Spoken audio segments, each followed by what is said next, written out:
Bismillahirrahmanirrahim. Assalamualaikum warahmatullahi wabarakatuh.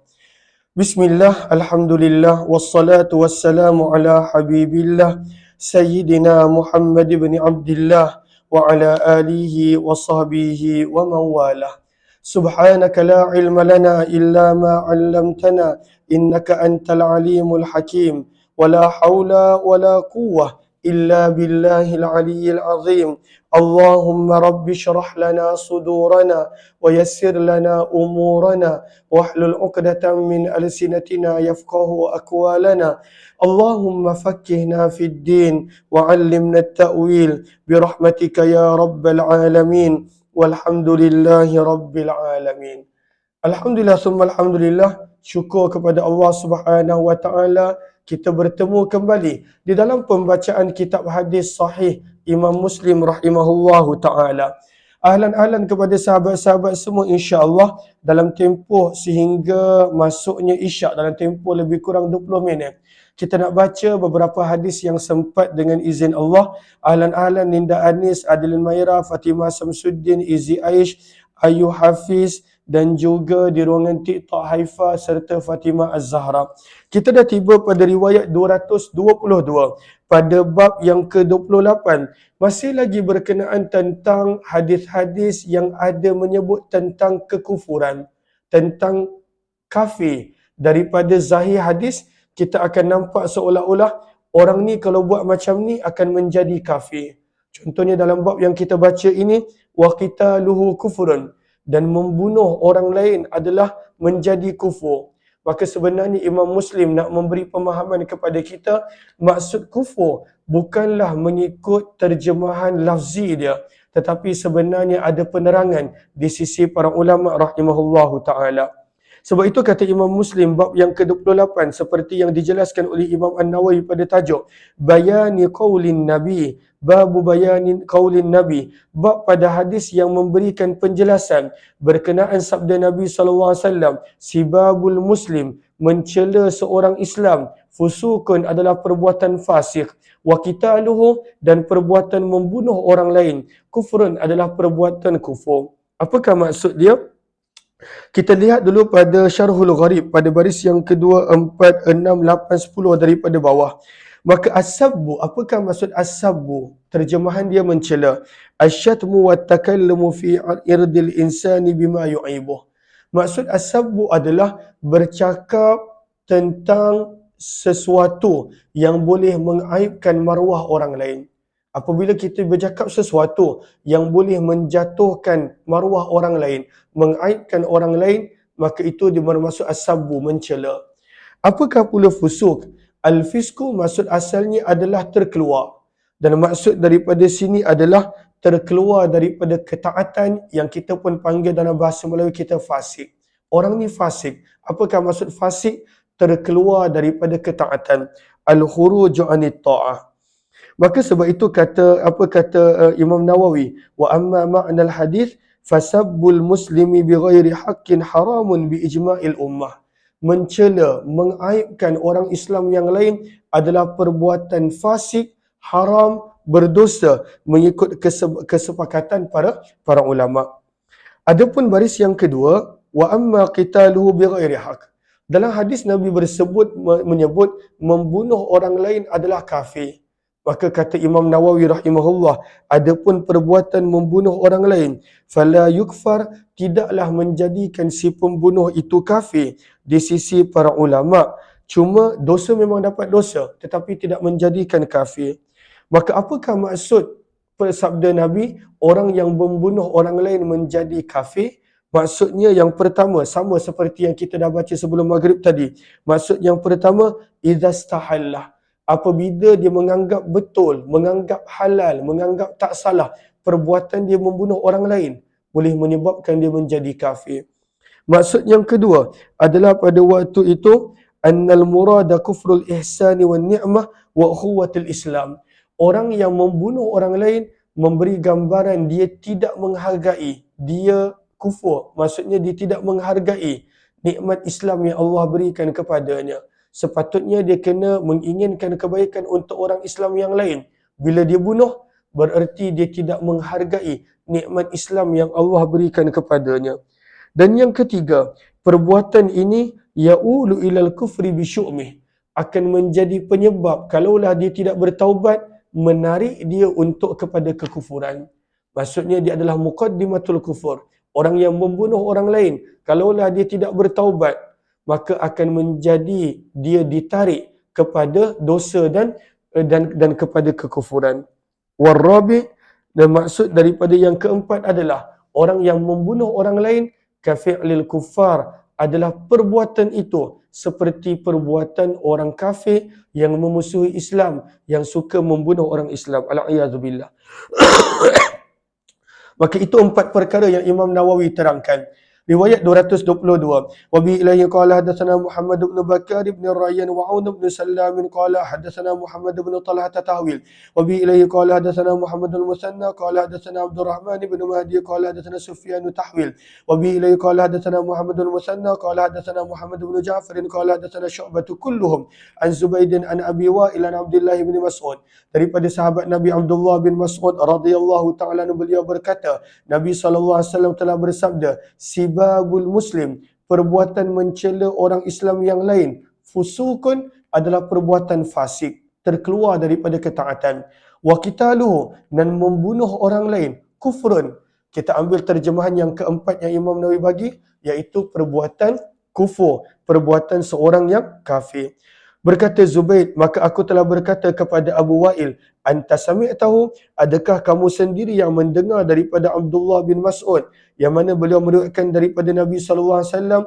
Maka Abu Wa'il menjawab, na'am, walaysa fi hadithi Syu'bah qawlu Zubaidin li Abi Wa'il. Riwayat 223. Wa bi ilaihi qala hadatsana Abu Bakar bin Abi Syaibah wa Muhammad bin Musanna an Muhammad bin Ja'far an Syu'bah an Mansur tahwil. Wa bi ilaihi qala hadatsana Ibn Numair qala hadatsana Affan qala hadatsana Syu'bah an al-A'mash kilahuma an Abi Wa'il an Abdullah. Hadis daripada Abdullah bin Mas'ud daripada Nabi SAW, riwayat dan matan yang lebih kurang sama dengan hadis sebelumnya. Bab yang ke-29, masih lagi perkara yang sama. Imam Muslim sedang mengumpulkan hadis-hadis yang secara zahirnya memberi maksud orang tersebut menjadi kafir, tetapi sebenarnya bukanlah bermaksud orang tersebut menjadi kafir. Kecualilah syirik. Bila seseorang itu syirik, barulah dia menjadi kafir. Tapi seperti mana yang kita dah belajar pada bab yang bab yang ke-26 kita dah sebut, pada bab yang ke-24, bahawa ketika mana maksiat berlaku, seseorang itu tak menjadi kafir walaupun dosa besar. Cuma dengan maksiat akan mengurangkan iman, tetapi bukanlah menghilangkan iman. Babu bayani nuqsanil imani bil ma'asi. Bila buat maksiat, maka iman akan berkurangan, tetapi bukanlah iman terkeluar dan menjadikan seseorang itu kafir. Maka pada bab yang ke-29 ini apa yang berlaku? Di sini dinukilkan sabdaan Nabi bahawa Nabi pesan, janganlah pada waktu itu kembali kepada kekufuran dengan membunuh orang Islam yang lain. Maka adakah perbuatan membunuh orang Islam menjadikan seseorang itu kafir? Ya, dosa besar. Membunuh orang lain adalah dosa besar, yang mana perlu kepada qisas dan sebagainya apabila cukup syarat. Tetapi adakah perbuatan membunuh orang Islam yang lain pada waktu itu menjadikan seseorang itu kafir? Jawapannya tidak. Maka sebab itu dinukilkan, kata Imam Muslim, babu bayani, bab pada penerangan makna qaulin Nabi, apakah maksud sabdaan Nabi, la tarji'u ba'di kuffara, janganlah kamu kembali menjadi kafir selepas kewafatanku. Kenapa? Yadribu ba'dukum, sebahagian daripada kamu memenggal tengkuk sebahagian yang lain. Maka adakah perbuatan membunuh orang Islam yang lain menjadi kafir? Jawapannya tidak. Lalu apakah maksud hadis ini? Sama seperti mana riwayat sebelum ini. Maka sebab itu kita boleh lihat pada baris yang pertama, maksudnya adalah jika seseorang itu menganggap halal dan betul perbuatan dia membunuh orang lain, maka dia boleh menjadi kafir. Wasani, yang kedua, maksud daripada kafir di sini adalah kufur nikmat, bukannya kufur agama, kufur nikmat, iaitu dia tidak menghargai nikmat yang Allah bagi. Allah dah bagi dia tangan, dia pergi bunuh orang. Allah dah bagi dia akal, dia pergi guna untuk merancang untuk membunuh orang. Maka yang kedua, maksud kufur di sini adalah kufur nikmat, tidak menghargai nikmat yang Allah bagi. Wasalis, maksud yang ketiga, annahu yaqrubu minal kufur, perbuatan itu mendekatkan dia kepada kekufuran. Itu maksud yang ketiga kata Imam Nawawi. Yang keempat, warabi, itu adalah perbuatan orang kafir. Membunuh orang Islam yang lain itu adalah perbuatan orang kafir yang memusuhi Islam. Dan juga ada lagi 3 pandangan yang kita boleh baca, para pelajar boleh baca. Maka adakah membunuh orang Islam yang lain menjadi kafir? Jawapannya tidak. Maka sebab itu kita perlu faham bila baca hadis-hadis seperti ini. Lalu terjemahan dia bukanlah gambaran daripada maksud sebenar hadis tersebut.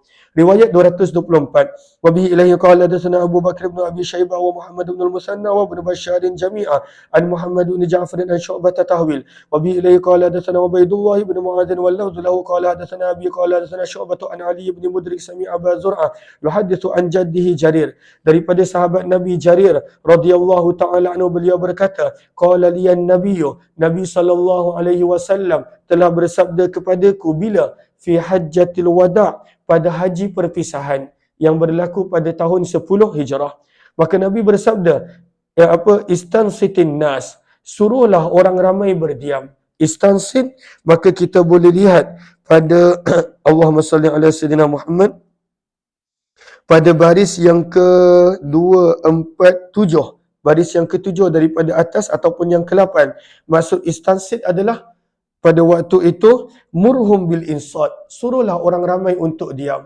Maka Nabi kata, wahai Jarir al-Bajali, suruh orang lain untuk diam.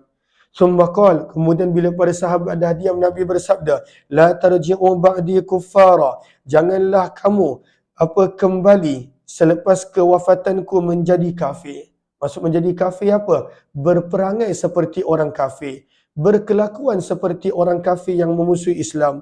Apa yang jangan kamu buat? Yadribu ba'dukum, memenggal sebahagian kamu, tengkuk sebahagian yang lain.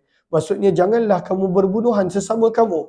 Dan ini yang kita nampak pesanan Nabi benar zaman kita, yang berbunuhan sebenarnya adalah umat Islam sesama sendiri. Pada kebanyakan tempat umat Islam bergaduh, bertengkar, berperang sesama sendiri bermula daripada zaman Sayyidina Ali radhiyallahu taala anhu lagi. Moga Allah pelihara dan jauhkan kita daripada terjebak dan terlibat.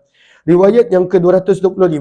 Wa bi ilayhi qala hadatsana Ubaidullah bin Mu'adz qala hadatsana Abi qala hadatsana Syu'bah an Waqi' bin Muhammad an abihi an Ibnu Umar. Daripada Abdullah bin Umar radhiyallahu taala anhuma, riwayat yang lebih kurang sama. Seterusnya, riwayat 226. Wa bihi ilahi qala hadatsana Abu Bakr bin Abi Syaibah wa Abu Bakr bin Khalad al-Bahili qala hadatsana Muhammad bin Ja'far qala hadatsana Syu'bah an Waqid bin Muhammad bin Zaid annahu sami'a abahu yuhaddithu an Abdullah bin Umar, daripada Abdullah bin Umar radhiyallahu taala anhuma, daripada Nabi sallallahu alaihi wasallam, annahu qala, sesungguhnya baginda Nabi sallallahu alaihi wasallam telah bersabda, fi hajjatil wada', pada haji perpisahan yang berlaku pada tahun yang ke-10 Hijrah.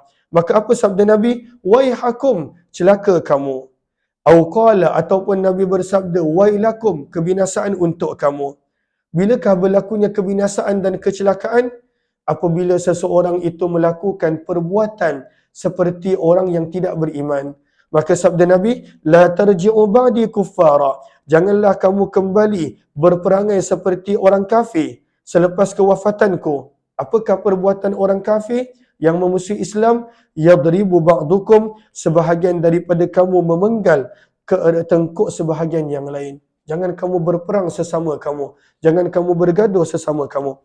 Riwayat yang ke-227, riwayat yang lebih kurang sama. Wa bi ilaihi qala hadatsani Harmalah bin Yahya qala akhbarana Abdullah bin Wahb qala hadatsani Umar bin Muhammad anna abahu haddatsahu an Ibnu Umar an Nabi sallallahu alaihi wasallam bimithli hadits Syu'bah an Waqid. Bab yang ke-30 ini nak menjelaskan apa yang kita berulang kali sebut daripada petang tadi. Apakah yang kita berulang kali sebut? Maka Imam Muslim nak menjelaskan babu itlaqi ismil kufri ala ta'ni fi nasabi wan nihayah. Bab penggunaan nama kafir, tapi bukanlah menjadi seseorang itu kafir kerana perbuatan itu bukan perbuatan orang Islam. Tapi bukanlah menjadikan seseorang itu kafir. Itlaq bermaksud penggunaan. penggunaan perkataan kafir ala ta'ni bagi orang yang suka mencela nasab keturunan orang lain, wan niyahah dan orang yang suka meratap di atas kematian. Maka ini perbuatan kufur, dan digunakan perkataan kufur di sini bukanlah bermaksud orang tu menjadi kafir, tidak. Dan ini akan kita jelaskan pada riwayat yang ke-34, pada bab yang ke-34, bahawa penggunaan perkataan kafir bukanlah bermaksud seseorang itu menjadi kafir. Nanti kita akan baca pada bab yang ke-34. Sebaliknya, digunakan itu sebagai satu bentuk amaran untuk umat Islam meninggalkan perbuatan-perbuatan ini, sebab perbuatan-perbuatan ini tidak melambangkan seseorang itu berperwatakan seperti seorang Islam. Maka apakah yang kita nak baca di sini? Adalah berkenaan tentang mencela nasab dan juga meratap. Wa bi ilaihi qala hadatsana Abu Bakr bin Abi Syaibah qala hadatsana Abu Muawiyah tahwil wa bi ilaihi qala hadatsana Ibnu Numair wal lafdhu lahu qala hadatsana Abi wa Muhammad bin Ubaid kulluhum an al-Amash an Abi Salih an Abi Hurairah. Daripada Abu Hurairah radhiyallahu taala anhu, beliau berkata, baginda Nabi sallallahu alaihi wasallam telah bersabda, isnatani finnas, isnatan, ada dua sifat yang banyak pada kalangan manusia pada waktu zaman Nabi. Pada waktu zaman Nabi, sabda Nabi, ada dua sifat yang berleluasa di kalangan manusia. Huma bihim kufrun. Sebenarnya dua sifat ini adalah sifat kufur, perbuatan kufur. Apakah yang pertama? At-ta'nu fin nasab, mencela nasab keturunan orang lain. Maka itu Nabi SAW tak suka. Dan yang kedua, wan niyahatu 'alal mayyit, meratap di atas kematian, di atas kematian. Meratap bermaksud apa? Pada waktu itu tidak menerima takdir, menyalahkan takdir, dan pada waktu itu melolong, memekik, menjerit bila berlakunya kematian. Maka ini bukanlah perbuatan Islam. Ini adalah perbuatan bihim kufur, dan sabda Nabi yang ada kaitan dengan yang bukan Islam. Bab yang ke-31, yang mana Nabi SAW menyebut seorang hamba al-abik yang melarikan diri. Maka Nabi menyebut kafira adalah perbuatan kufur. Seorang hamba yang melarikan diri itu adalah perbuatan kufur. Bukan bermaksud dia keluar Islam. Dah berulang kali kita sebut. Maka ianya sama seperti tajuk-tajuk sebelum ini. Riwayat 229. Wa bi ilayhi qala hadatsani Ali bin Hujr as-Sa'di qala hadatsana Ismail yani ibn Ulayya an Mansur ibn Abdurrahman an Sya'bi an Jarir, daripada Jarir radhiyallahu taala anhu, sesungguhnya beliau telah mendengar Nabi SAW bersabda, ayyuma abdin, mana-mana hamba, abaqa, yang melarikan diri, min mawalih, daripada tuannya. Zaman kita dah tak ada hamba, tapi zaman Nabi SAW masih lagi ada hamba. Maka seorang hamba yang lari daripada tuannya, faqad kafara, maka dia telah melakukan perbuatan kufur. Hatta yarji, sehinggalah dia balik kepada tuannya. Qala Mansur, berkata Mansur, qad, demi sesungguhnya, demi Allah, diriwayatkan daripada Nabi SAW hadis ini, walakinni akrah, akan tetapi aku tidak suka untuk meriwayatkan hadis ini di Basrah. Dia tidak suka untuk meriwayatkan hadis ini di Basrah dengan sebab-sebab yang tertentu. Riwayat 230. Wa bi ilaihi qala hadatsana Abu Bakr bin Abi Syaibah qala hadatsana Hafs bin Ghiyas an Dawud an Sya'bi an Jarir, daripada Jarir radhiyallahu taala anhu, baginda Nabi sallallahu alaihi wasallam bersabda, ayyuma abdin, mana-mana hamba, abaqa, yang lari daripada tuannya, faqad bari'at minhu zimmah, maka terbebaslah dia daripada jaminan keselamatan Islam. Islam yang pada waktu itu menjamin keselamatan dia. Tuan dia tak boleh menganiaya, tuan dia tak boleh menzalimi dia. Tapi bila dia lari daripada tuan dia, terbebas dia daripada jaminan keselamatan Islam. Maka pada waktu itu, kalaulah apa-apa berlaku kepadanya, tidak akan dituntut ke atas pelakunya. Riwayat 231. Wa bi ilaihi qala hadatsana Yahya bin Yahya qala akhbarana Jarir al-Mughirah an Sya'bi qala kana Jarir bin Abdullah, adalah Jarir bin Abdullah al-Bajali, meriwayatkan daripada Nabi sallallahu alaihi wasallam, di mana baginda Nabi sallallahu alaihi wasallam bersabda, idza abaqal abdu, apabila seorang hamba itu dia melarikan diri, lam tuqbal salatuh, tidaklah diterima solatnya. Kata Imam Nawawi, kita boleh baca pada baris yang kelima, lam tuqbal salatuh bermaksud bukanlah tak diterima langsung solat dia. Solat dia masih diterima. Cuma hadis ini berbentuk amaran sebab dia melarikan diri daripada tuan dia. Dia tak sepatutnya melakukan begitu.